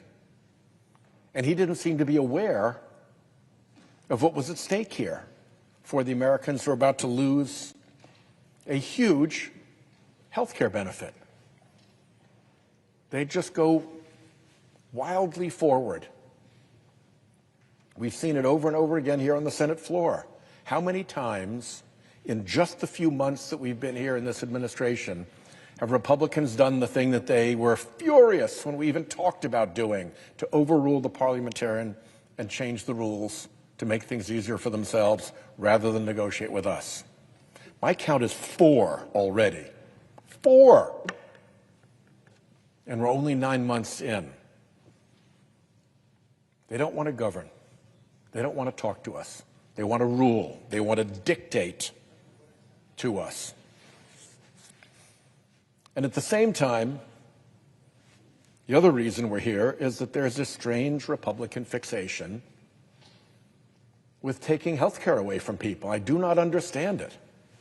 There are lots of Republican constituents who really depend on Medicaid, who really feel great that they're on Medicare, who really have their family budgets made possible by the credits from the Affordable Care Act. It's not like Democrats get the benefit of this. Everybody gets the benefit of this. And yet, what have we been put through just in these months? $1 trillion in cuts to Medicaid.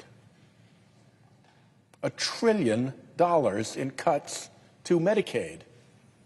Already, hospitals and nursing homes and doctors' practices are reeling at what those cuts mean for their financial viability. Medicare, $500 billion in cuts, hidden in the bill in a tricky way so that the cuts come through sequestration and nobody has to own them. They can do a Pontius Pilate hand wash of the cuts. Well, no, we saw what you did. You own it. It's a $500 billion cut to Medicare. And why you would want to do that, I cannot imagine, but that's what you did. And now we have these cuts to people receiving help, paying for their health care under the Affordable Care Act. It's going to be about 40,000 Rhode Islanders. These aren't people who have loads of money. Their premiums are going to, on average, double or better.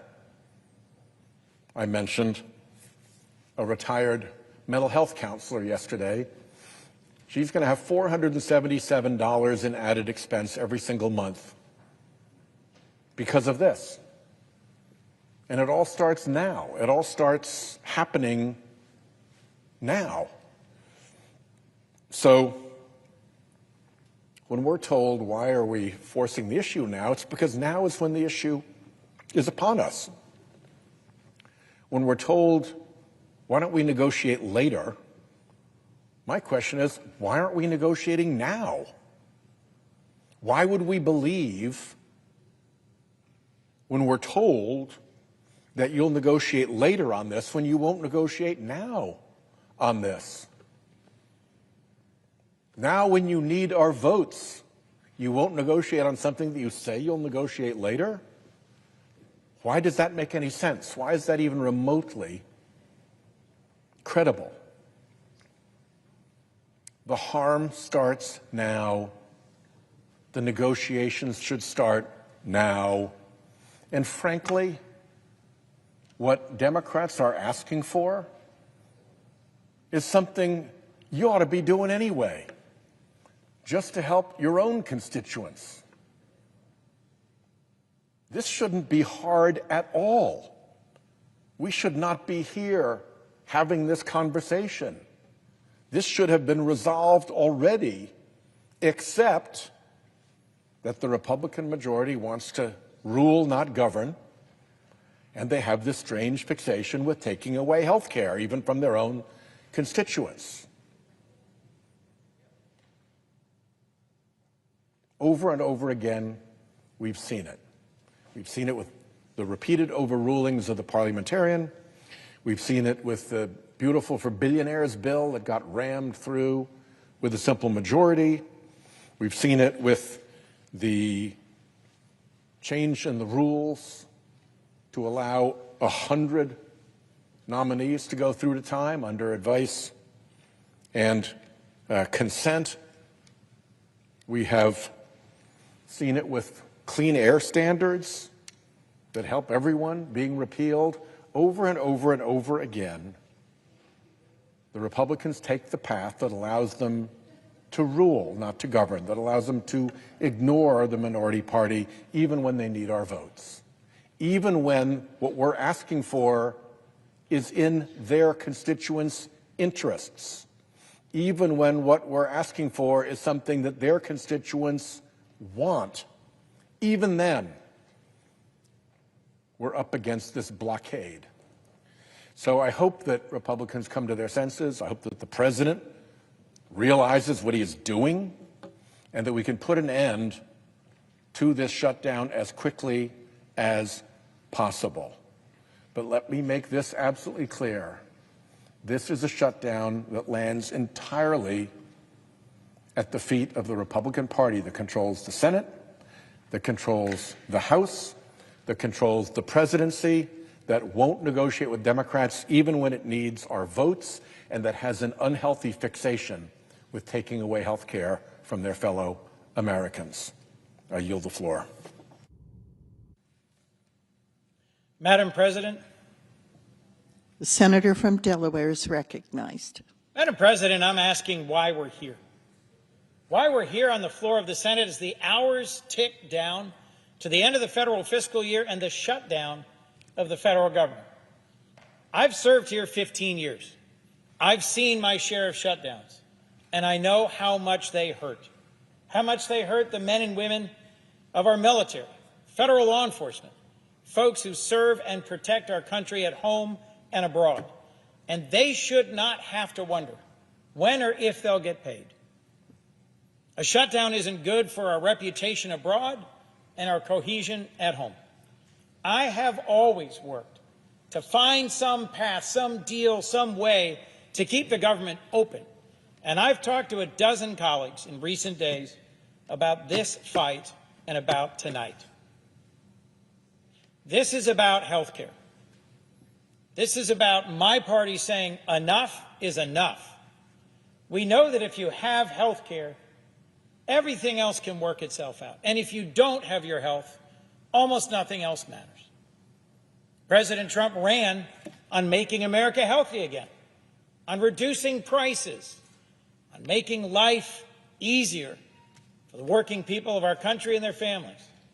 And instead, what we've seen is decision after decision, action after action by President Trump and the Republicans in Congress that raises prices on health care, on insurance, on drugs, on medications, whether it's the tariffs being imposed on prescription medications or the decision to end subsidies that keep health insurance affordable, or it's laying off thousands of researchers working to help cure pediatric cancer or address ALS or do research into HIV/AIDS, decision after decision that moves us in the wrong direction, that makes us sicker, poorer, and more divided.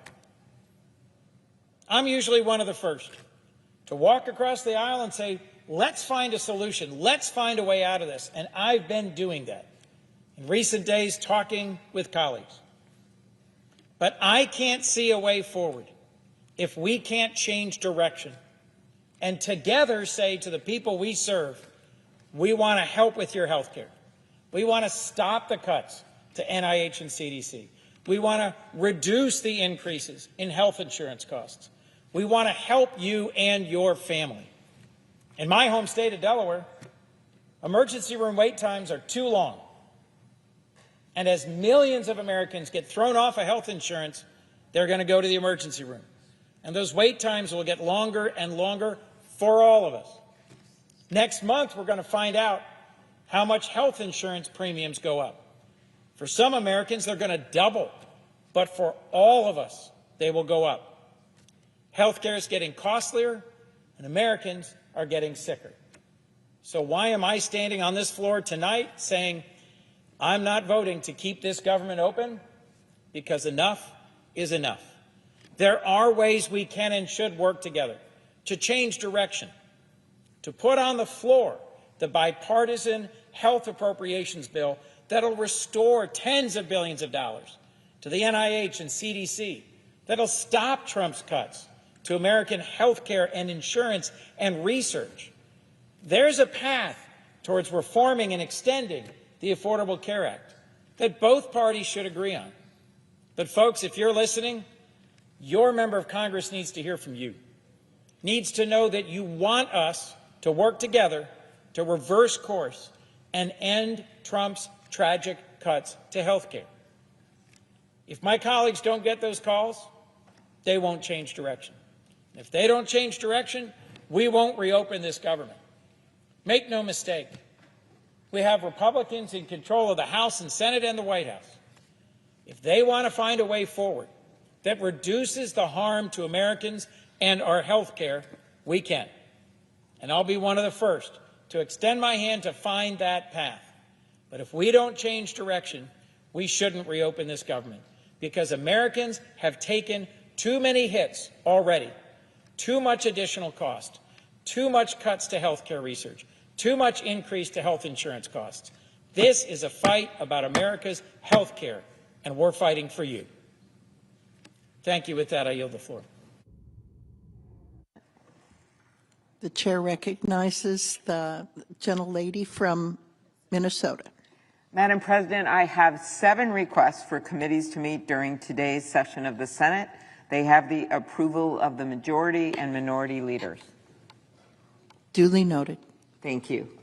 Madam President, as my colleague from Delaware just noted, we are here today because Republicans have created a healthcare crisis for millions of Americans. And like the senator from Delaware, I am someone that works across the aisle all the time.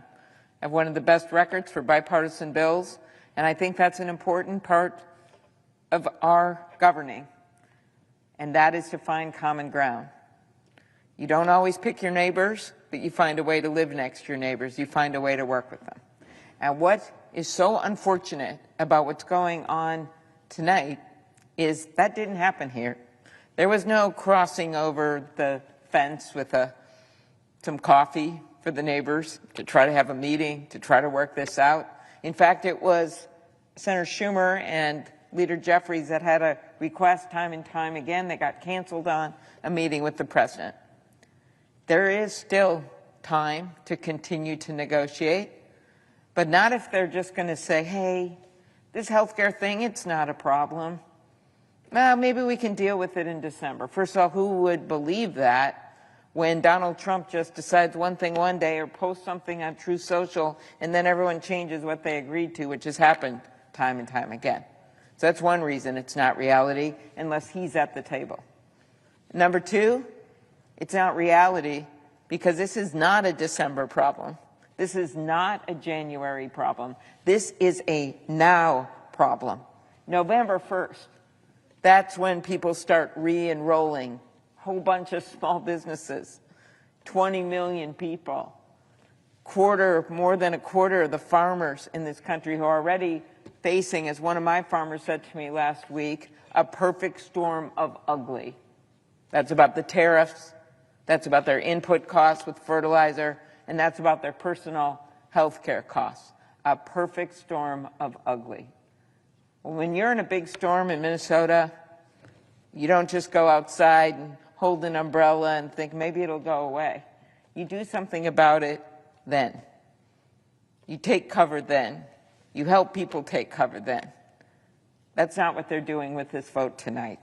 We have a bill that would help millions of Americans sleep easier. We're still dealing with the tariffs.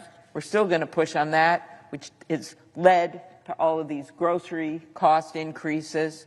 We see what's happening with the electricity cost increase. Costs are up, chaos is up, and corruption is up. But there is one thing we can do, and that's one of the biggest cost drivers when we look at inflation, and that is health care.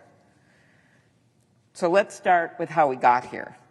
We know that over 110 million Americans depend on Medicare and Medicaid. 110 million. These programs cover everything from hospital visits to life-saving prescriptions to the long-term care that allows seniors to remain in their homes. And these programs, along with Social Security and SNAP, which is the nutrition program, have driven poverty among seniors for years to record lows. Best poverty-fighting program there is, Medicare, Medicaid. But the budget that congressional Republicans passed earlier this summer without our votes, again, didn't listen to us, makes the biggest cut in history to Medicare and Medicaid. That's right, the biggest cut in history, while all these other costs are going up. Their budget cut Medicaid by over $1 trillion and will trigger more than $500 billion in Medicare cuts. How does that happen? Because they didn't put, well, the debt is so high from that bill because of the $1 trillion in tax cuts to the wealthiest Americans and the $1 trillion in tax cuts and giveaways for corporations, that it actually automatically triggered $500 billion in Medicare cuts on hospitals. So when we go, as we did, our members on the Democratic side last week, and met with people in hospitals and patients and doctors and nurses, we heard about that. We heard about the 15 million Americans that are going to get shoved off their health care. But the one thing they could have done, and they voted against it once, but we know behind closed doors they're very interested in doing something about this, it is the tax credits to help people afford their health insurance. Without these tax credits, more than 20 million Americans will see their premiums skyrocket. Kaiser study just today came out. Double the premiums. Double the premiums. That's why one of my hospitals told me, look, of course Medicaid hits us hard. Of course Medicare does. But so many of our patients and the people who visit our clinic are on MNsure, that's the Affordable Care Act plan in my state, that if this happens, a whole bunch of them won't be able to afford it. Then they're going to show up in our emergency rooms. They're going to show up without insurance. They're not going to get the surgeries that they need, and they're not going to do their doctor's visits. That's why you've seen some Republicans, some overtly saying, we've got to do something about this. They shouldn't be talking about off-ramps. They should be talking about how to get their constituents off a cliff. Earlier this year, we marked the 60th anniversary of Medicare and Medicaid. As we look back at this monumental achievement, we should be strengthening health care in this country, not undermining it. We made progress, right? Capping out-of-pocket costs, passing my bill to allow Medicare to finally negotiate for better prices, making health care more affordable. But we should be building on that progress because the status quo is not okay for people right now. We should be building on that progress by making improvements to these programs, not making them harder. So we are calling on our Republican colleagues to pass our bill. And if they can bring themselves to do that, or at least to sit in a room and negotiate and actually get this done, the president prides himself in the art of the deal, well, show us the deal. Don't say you don't need our votes, because you just found out tonight that you do. They need our colleagues to stop taking cues from a guy who, after a meeting about one of the most important moments in his presidency, puts out a deep fake video, offensive, making fun of the leaders. Who does that? What other president has done something like that when they're actually in a negotiation? This isn't political theater. These are real people, like the woman at Senator Shaheen's spotlight hearing today, who was from Maine, and she is going to talk to her doctor, literally met with her doctor to say, okay, I can't afford these increases, so how do I manage to ration my medication for MS? And the doctor said, it doesn't work like that. The pressure will build in your brain. Well, I hope the pressure from the public, when they see what's going on, is going to build. And we're starting to see it all over the country right now. This is not the time to just accept the status quo and say we can't do anything about it while our constituents are going off that premium cliff. So maybe the president needs to get out and talk to that farmer whose soybean market has dried up. Now he's not going to be able to afford his health insurance, and see that perfect storm of ugly. He's not going to meet those people on the golf course in Mar-a-Lago. I can tell you that right now. He needs to get out there. And it's time to start taking cues and listen to real people and not memes and not fake deep fake videos. This is not a joke.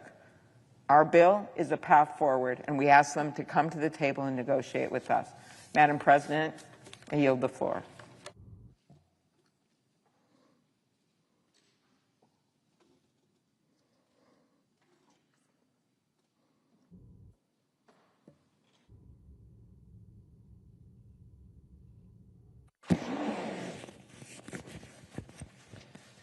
Madam President.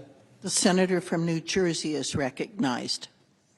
Madam President, I rise today because I literally just about 2 minutes ago finished a telephone town hall with over 5,000 people back home in New Jersey that joined up to try to figure out what in the world is happening to our government right now when they see just this abdication of leadership from the White House to leadership here in Congress to step up right now at a time of need. Thousands of people from across New Jersey that had called in worried about how this shutdown is going to affect their lives, how the health care costs that they are going to be experiencing are going to reshape their ability to be able to deliver care for those that need care the most.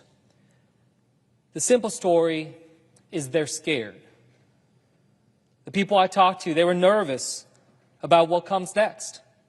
And frankly, they're pissed off about this. They know that this is not how a government should function.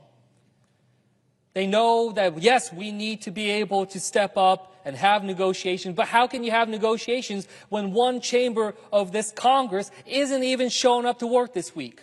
That's right. When I told them about how Speaker Johnson didn't even bring the House of Representatives to work this week, even though they were supposed to, they were furious.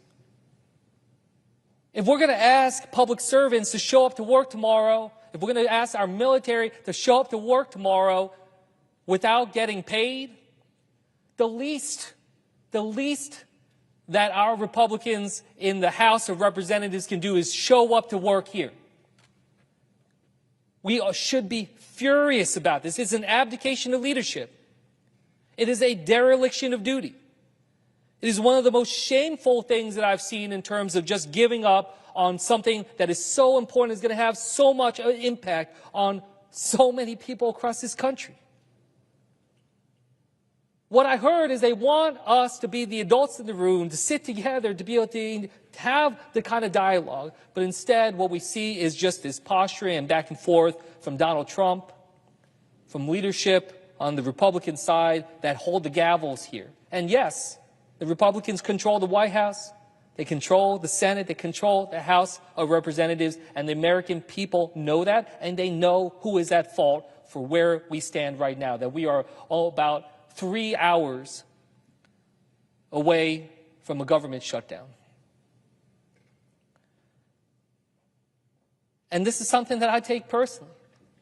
As someone who worked as a career civil servant before, I told my constituents today how I worked as a civil servant. I worked through multiple shutdowns before. Of course, I don't want to see us get to this place, and this should be an absolute last resort. But again, when they're not even bothering to show up to work, we know where their priorities land, that they have been moving towards this and barreling our country towards this for a long time now.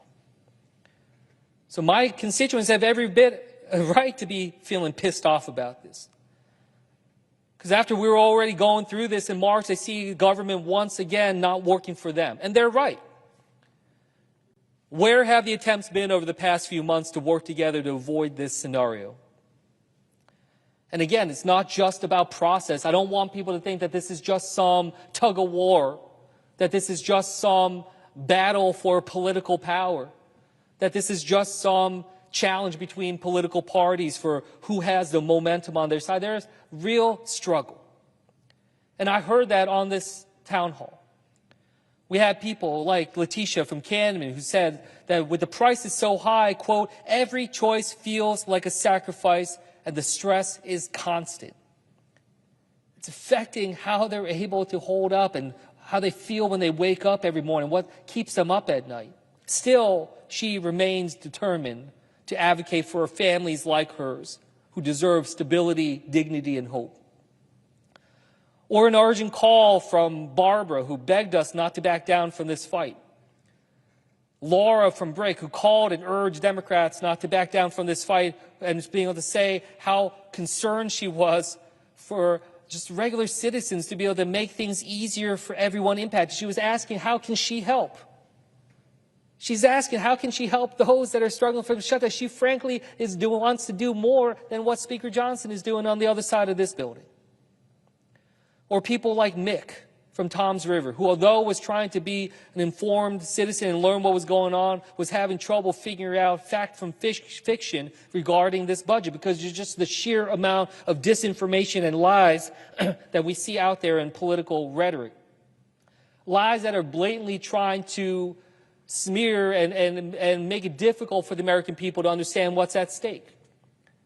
So yes, when we hear the Speaker of the House talking about how this funding, that this is Democrats that are trying to cut resources from FEMA or make it harder for people to get care through the WIC program for women, infants, and children. Well, look, it's just deception. Because what we already know is that that reconciliation bill that was passed, this is something that is estimated to potentially affect 3 million people, preventing them from getting care through the WIC program already. 3 million out of 8 million that get care now. So who is it that's actually hurting people's ability to get those services? And FEMA? Are you kidding me? I literally heard it out of the mouth of the President and the Homeland Security Secretary that they want to abolish FEMA. And here we are hearing it from the Speaker, making it seem like the blame is over here. These are things these are issues that people understand, like Jody from Manchester, who is concerned that with all the rising prices, that she will have to choose between being able to afford food or medicine, because costs are simply too high for her to be able to afford both. No one in this country, the richest, most powerful country in the world, should ever have to make that kind of trade-off. Yet we see right now, we're on the cusp of it, not just 3 hours away from a shutdown, but over the course of tomorrow and the coming days, Americans all over this country will be getting their new bills when it comes to health care. And we see that tens of millions of them will have to pay more, possibly double what they're already paying. Over 4.5 million Americans to lose their care, including many in New Jersey. That is a catastrophe that we see coming. We knew it was coming, and we were trying to take action to be able to address that. And what happened? Kicking the can down the road. When does open enrollment start when it comes to healthcare? Starts in November. So what good is it if we punt towards Thanksgiving, which is what this body tried to do? They need solutions now. They need answers now. And they're not getting it, and they're certainly not seeing anything that resembles leadership in this country right now. So yes, when I'm hearing from Lorena from Forked River, who says that, literally could lose her current health insurance if the ACA premiums go away, that's what we're fighting for. That's what I hope people see over the coming period as this continues on. Because I know it's so easy to make it feels like, again, it's just completely detached. And often it really seems that way. It feels like people here in the Senate, here in Congress, at the White House, that we're playing with other people's chips, that we don't feel it ourselves. I have to say, I found it disgusting when I learned in 2019 and I came into Congress that the President and members of Congress get paid during the shutdown, that they continue to get their salary while service members in our military and other public servants do not, even though they are showing up to do their work. We should not be held to a different standard. We should not be in a place where it seems like we're above the rest. Because that's exactly what the rest of the American people believe. They believe that we think that we're above the law, that we don't have to obey it, that we don't have to follow the rules that other people do, and that's why they are losing trust in this government.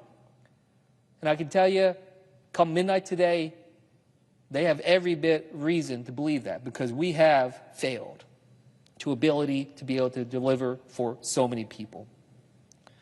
We had Lucinda from Whiting write in telling us, begging us to hold the line when it comes to fighting for health care. Because in her words, quote, I definitely cannot afford my ACA insurance without the advanced premium tax credits. If costs go up and health care gets more expensive, I will have to go without insurance and not go to the doctor. These are just a fraction of the thousands of calls and emails and outreach that we've received. We asked people to share their stories. We got over 3,500 stories back just this week about people's concerns about what's happening with this shutdown and losing health care. We need to recognize that a president who can't even be bothered to learn about the hurt that is being put forward by his own party when it comes to our health care, that our bill is not one that is looking out for them. We need leaders who understand what is going on. We need leaders who care about the people they are supposed to be leading. We need leaders who will actually be the adults in the room. And yes, so I rise today to make that promise to New Jersey and to the American people that I will keep fighting for you and fight with you as we go through this. And we're going through uncertain times. We're entering unprecedented times. And I know that it's a lot for everyone. But again, we remember why we fight here. That while I'm giving this speech, I'm worried about the care that my father's getting. My father's health is declining rapidly. Every single one of us knows what it's like to have a loved one struggling when it comes to their care. And I know everyone knows that experience of saying that we would try to move heaven and earth to be able to make sure that they get the care that they need in their time of greatest need? And how can I, when I stand by thinking about 4.5 million Americans, including many in my state, losing health care, making it harder for them to be able to deliver for their family, how can I say that this is a time to roll over, that this is a time to stand down? No. You draw the line here. We fight for your health care. You fight for your lives, your ability to deliver for your loved ones, and to be able to stand up together and say, this is not how our government should work. This is not how our democracy should function. We deserve better. The American people deserve better, and that's what we're going to fight for. We're going to fight for better. With that, I yield back the floor.